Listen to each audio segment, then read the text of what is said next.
Chairman PTI की अहलिया बुशरा बीबी और उनके साबिक शौहर खावर मानिका साहब की जानिब से उनकी अपनी तलाक और बुशरा बीबी की दूसरी शादी से मुतालिक, दूसरे निकाह से मुतालिक और इद्दत में निकाह से मुतालिक गुफ्तगू की गई है। उन्होंने बड़े इंकशाफात किए हैं। कहा कि चेयरमैन पीटीआई ने उनका घर तोड़ा, पीरी मुरीदी की आड़ में ये तमाम मामला शुरू हुआ, जो फिर आखिर में उनके घर टूटने पर जाकर ख़त्म हुआ। और इसमें फिर दो बड़े अहम किरदार यानी फ़राग गोगी और एहसन जमील गुज्जर को उन्होंने करार दिया कि ये दोनों वो लोग थे कि जो उनके बच्चों के सेल्फ प्रोक्लेम्ड उस वक्त गार्जियन बन गए थे और बिल्कुल ऐसे रिएक्ट कर रहे थे जैसे कि वो ही उनके माँ बाप हों, ये उन्हीं के बच्चे और उसकी निस्बत से फिर उन्हें जो प्रोटोकॉल्स और जो उन्हें उस वक्त फैसिलिटीज़ मिली वो दरअसल खावर मानिका साहब को नहीं बल्कि बुशरा बीबी के बच्चों को मिल रही थी। तो अब इस वक्त पाकिस्तान तहरीक इंसाफ में शामिल वो बहुत से रहनुमाएं जो इस वक्त आईपीपी को ज्वाइन कर चुके हैं और उस वक्त हम ये देखते थे कि चेयरमैन पीटीआई को, पार्टी को और इस पूरे वाक़ये को भी डिफेंड किया जाता था और बयानात भी सामने आते थे। तो फयाजुल हसन चौहान साहब इस्तेकाम पाकिस्तान पार्टी के सीनियर रहनुमा हमारे साथ मौजूद हैं।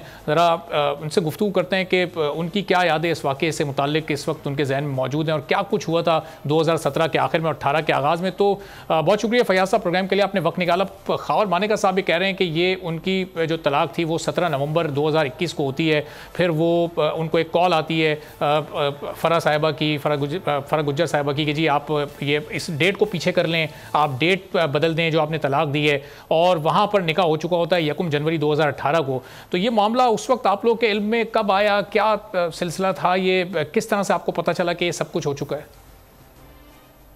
बिस्मिल्लाहिर्रहमानिर्रहीम। देखिए, ये जो वाक़या है पाकिस्तान के बच्चे को पता था मीडिया के ज़रिए से, सोशल मीडिया के ज़रिए से। और मैं पूरे 6 महीने हो गए आज मुझे पीटीआई छोड़े हुए। इन 6 महीनों में मैंने 250 से ज़ाहिर टॉक शोज़ किए हैं और 7 प्रेस कॉन्फ्रेंसेस की हैं। मैंने एक लफ्ज़ चेयरमैन तहरीक इंसाफ की ज़ाती ज़िंदगी के हवाले से या उनकी मिसेस की ज़ाती ज़िंदगी के हवाले से बात नहीं की। हर टॉक शो के अंदर, हर प्रेस कॉन्फ्रेंस के अंदर सवाल पूछा गया, लेकिन मैंने कहा जी मुझे चेयरमैन तहरीक इंसाफ की ज़ाती ज़िंदगी से कोई लेना देना नहीं है। मुझे तो उन चीज़ों से गर्ज है जिसकी वजह से हमारा मुल्क तबाह हुआ, माशरा तबाह हुआ, सोसाइटी तबाह हुई, मैं उन पर बात करूँगा। लेकिन रात को जब मानिका साहब के जो एक्स जनाब शोहर हैं बुशरा बीबी के, उन्होंने जब दर्द दिल के साथ, टूटे हुए दिल के साथ पूरी गुफ्तगू 1 घंटे की और उस पर जो हक़ाइक़ बताए, मैंने पूरा इंटरव्यू सुना। आप यकीन जाने मैं वो इंटरव्यू के मेरा सर सुन था और मेरे पाँव तले जनाब ज़मीन नहीं थी। मैं हैरान था, परेशान था कि यार ये कौन लोग हैं।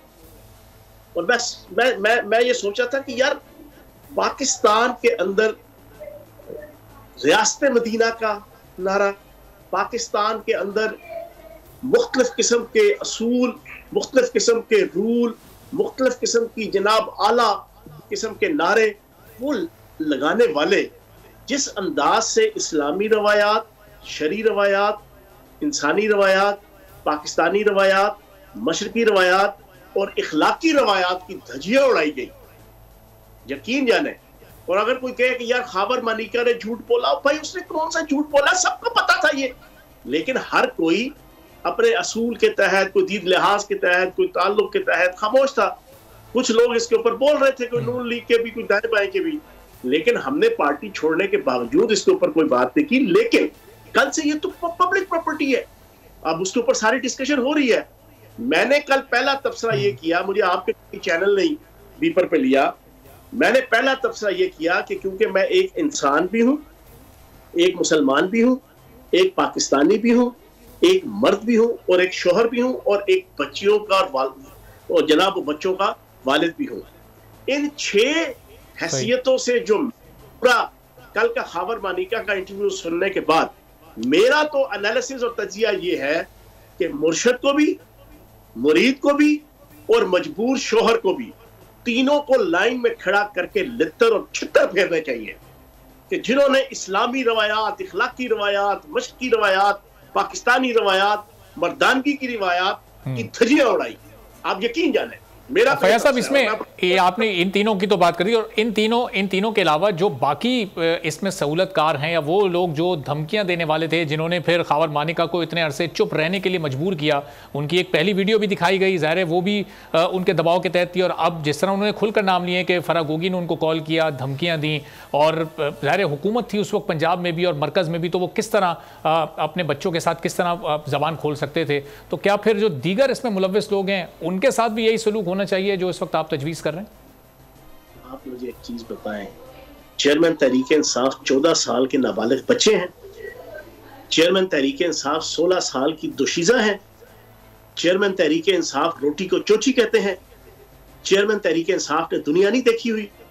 आप हाथ पे तस्वीर लेके आप कहते हैं कि जो आप जानते हैं कोई नहीं जानता। मैं 17 साल इनके साथ रहा हूं, मुझे पता है इनकी हर मीटिंग के अंदर, हर कोई भी मीटिंग कर रहे हो 10 मिनट में कम से कम 10 दफा जाना, ये फिक्रा उनका आता था, जो मैं जानता हूं वो तुम नहीं जानते, जो मैंने दुनिया देखी है वो तुमने नहीं देखी।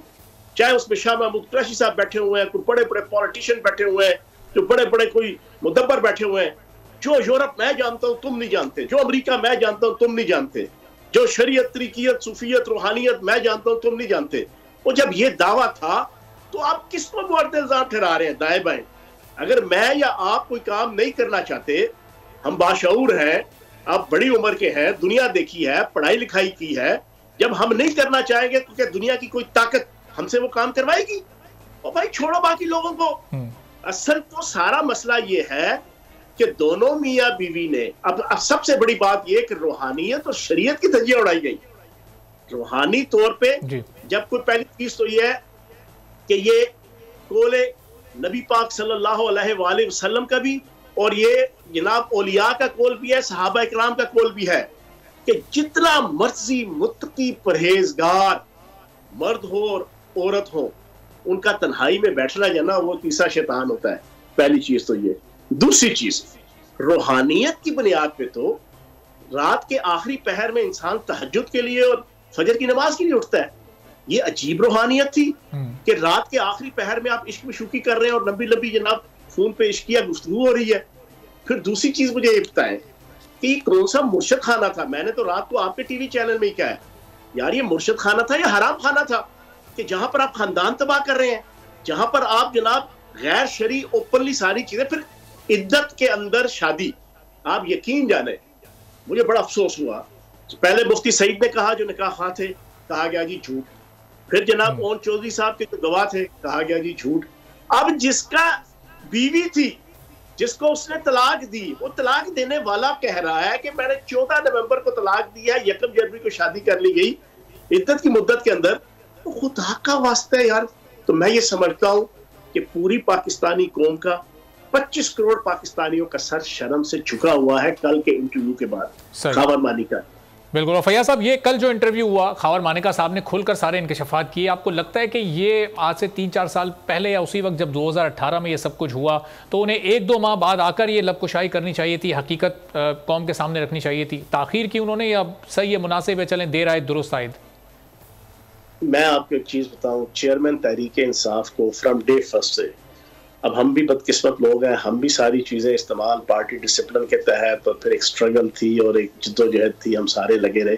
बुनियादी तौर पे इजराइली लॉबी वो उनको सोशल मीडिया के ज़रिए से एक ग्लोरीफाई करके जना पिछले 10, 12, 15 साल से और उससे पहले भी उनको कर रही थी, और ख़ुसूसन आखिरी जो 10-12 साल थे, और स्पेशली जो आखिरी ये 1.25 साल तहरीक फसाद फिल अर्ज इस पाकिस्तान के अंदर इजराइली लॉबी के तहत और मुल्क दुश्मन ताकतों और उनकी एजेंसियों के तहत चलाई गई और अभी चलाई जा रही है। सोशल मीडिया के अंदर उनको ग्लोरीफाई किया जाता था, उनको इस अंदाज से पेश किया जाता था, नौज बिल्ला नौज बिल्ला नौज बिल्ला। जमान पार के बाद ऐसी ऐसी जनाब सोशल मीडिया एक्टिविस्ट इनके भेजे हुए, जो कभी नौज बिल्ला इनको पैगंबर के बराबर दर्जा देते थे, कभी कहते थे हमारा हज हो गया, हम यहाँ आ गए, हमने देख लिया, कभी कहते थे नौज बिल्ला हमारा उमरा हो गया, कभी गौस मुतबर कलंदर करार देते थे। और इनका वो सोशल मीडिया, वो जबरान इलियास, वो इमरान गजाली, जो अमेरिकी नेशनलिटी होल्डर भी हैं और बाहर की एजेंसियों के प्रॉपर पे रोल के ऊपर है, जो सारी चीजें डिस्क्लोज हो चुकी हैं मीडिया के अंदर, वो जनाब वहां बैठ के उस वक्त भी और अब भी चेयरमैन तहरीक इंसाफ को ग्लोरीफाई कर रहे हैं। और एक बहुत बड़ी साजिश है पाकिस्तान के खिलाफ, पाक फौज के खिलाफ और पाकिस्तान की रियासत के खिलाफ। वो अभी तक उसको चला रहे हैं। तो मैं ये समझता हूं कि उस अब एक चीज और मैं ब्रेक कर दूं आपके इस प्रोग्राम में, आपकी इत्तला के लिए था जो रेहान खान के साथ शादी हुई वो 7 मुहर्रमुल हराम को हुई थी, जो पहला निकाह हुआ था। अच्छा, 7 मुहर्रमुल हराम को। कहने का मकसद ये है चेयरमैन तहरीक इंसाफ को न दीन का इल्म न दुनिया का इल्म, लेकिन दावा यह है कि उनसे आगे कोई भी नहीं है। मेरा एक बड़ी जबरदस्त, मैं आपके सामने एक तजिया रख दूं। चेयरमैन तहरीक इंसाफ को एक आयत सिखा दी गई, इय्या का नाबुदु व इय्या का नस्तईन। इसके अलावा उन्हें कोई कुरान पाक की आयत, ना वो नबी पाक सल्लल्लाहु अलैहि वसल्लम को जरूर पूरा पढ़ सकते हैं जो आप हर रोज सुनते हैं उनके मुंह से पिछले कई सालों से, नौज़बिल्लाह माज़अल्लाह, वो भी उन्होंने एक बिगड़ी हुई शक्ल में, ये खातमुन नबीयीन नहीं इन्होंने कह सके। ये आपने उनका हलफ के अंदर पूरी कौम ने, पूरी दुनिया ने बहुत देखा। शुक्रिया। चलें, वक्त बिल्कुल खत्म हो गया। बहुत शुक्रिया फयाजुल हसन चौहान साहब, इस्तेहकाम पाकिस्तान पढ़ानुमा हमारे साथ मौजूद थे। सब्सक्राइब करें और बेल दबाएं ताकि कोई खबर रह न जाए।